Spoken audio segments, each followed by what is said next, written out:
Xi Jinping does not beg, that is a rule. But on Monday morning, Xi Jinping begged, and he did not pick up the phone and call Trump. He called someone better than Trump for this particular favor. On April 13, the United States Navy started turning Iranian oil tankers around in the Persian Gulf.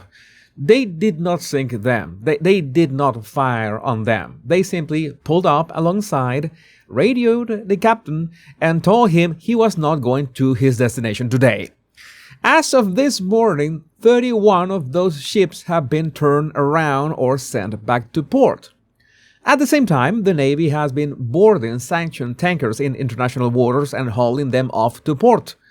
The most recent one was a stateless vessel called the Majestic X, carrying Iranian oil in the Indian Ocean. That is thousands of miles from the Persian Gulf. The United States Navy is now running a privateer operation across two oceans at the same time. The math on this is very simple. Per the White House, the Iranian regime is losing $500 million a day to the blockade. Not $500 million a week, not a month. A day. And for a country that keeps the lights on by selling oil to China and paying its soldiers in cash, that kind of bleeding is terminal. So the response inside Iran was not a military reaction. It was a coup. The Revolutionary Guard, the IRGC, took over the civilian government in slow motion over the past 2 weeks. The Speaker of Parliament is reportedly under house arrest. The president has disappeared from public view. The foreign minister announced the Strait was open on Friday, and the IRGC contradicted him on Saturday.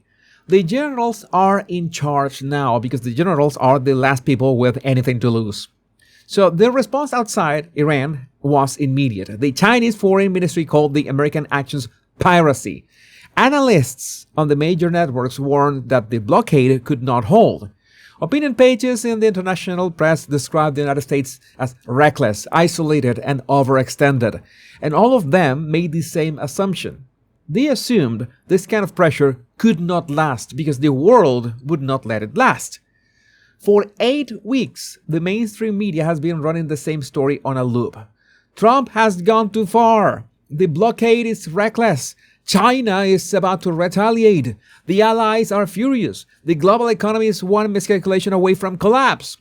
Every anchor walked through the same beats. An unnamed analyst would appear on screen and warn that the United States was overreaching. A foreign ministry spokesperson from Beijing would be quoted calling American actions piracy. A retired admiral would be asked whether the Navy was stretched too thin. And the anchor would nod gravely and pivot to the next segment where another unnamed analyst would warn of the same things in slightly different words. So the key phrase in the coverage was always, China warns America. That was the headline. China warns America over Iran. China warns America over the blockade. China warns America over the Strait. If you had 3 weeks of attention, you would walk away thinking that Beijing was one phone call away from sending an aircraft carrier into the Gulf. So this is a very old trick. You take the strongest adversary in the room, you quote their angriest line, and you build the entire week's coverage around the implied showdown that never comes. The audience gets tension, the anchor gets ratings, the blockade itself never has to be explained because the story is never really about the blockade. The story is about the reaction to the blockade. And for 8 weeks, the reaction really did sound like a warning. Foreign ministry statements, editorials, diplomatic phone calls, opinion pieces in the Financial Times about the end of American credibility. For 8 weeks, Xi Jinping said no. But on Monday morning, Xi Jinping picked up a phone in Beijing. He called Mohammed bin Salman, the Crown Prince of Saudi Arabia. The Chinese Foreign Ministry released the readout a few hours later. Buried in the diplomatic language was a sentence that had never come out of Xi's mouth in public before. The Strait of Hormuz, Xi said, should remain open for normal passage. Let me say that again. The Chinese leader who spent 8 weeks watching Iran close the Strait, who spent 8 weeks letting its own foreign ministry call the American blockade piracy, who spent all of March publicly refusing when Trump directly asked Beijing for help reopening the waterway, that same Xi Jinping just told the Saudi crown prince the Strait should stay open for the first time in public. And the choice of receiver was not an accident. Mohammed bin Salman is not just the ruler of Saudi Arabia. He is the architect of the Saudi-Iran normalization deal from 2023. He is a central figure in the Abraham Accords orbit. He is, inside the Gulf, the closest partner that Trump has. So when she needed to signal a change of position without picking up the phone and calling the White House, he called the one man in the region who would carry the message to Washington before the ink dried on the readout. But why did she do this after 8 weeks of saying no? Well, over 80% of Iran's oil was going to China last year. Not half, not 2/3, over 80%. About 1.5 million barrels a day, every day, at a discounted price that the rest of the world was not willing to match. When the American Navy started turning Iranian tankers around on April 13, the immediate casualty was not Iran. Iran lost $500 million a day, but China lost the cheapest barrel of oil in Asia, one day at a time. And Chinese refineries, which had been running on Iranian crude for years, started to run dry. Now add the calendar. May 14 is 3 weeks away. On May 14, Xi Jinping is hosting Donald Trump in Beijing for a summit that was already delayed once because of the Iran war.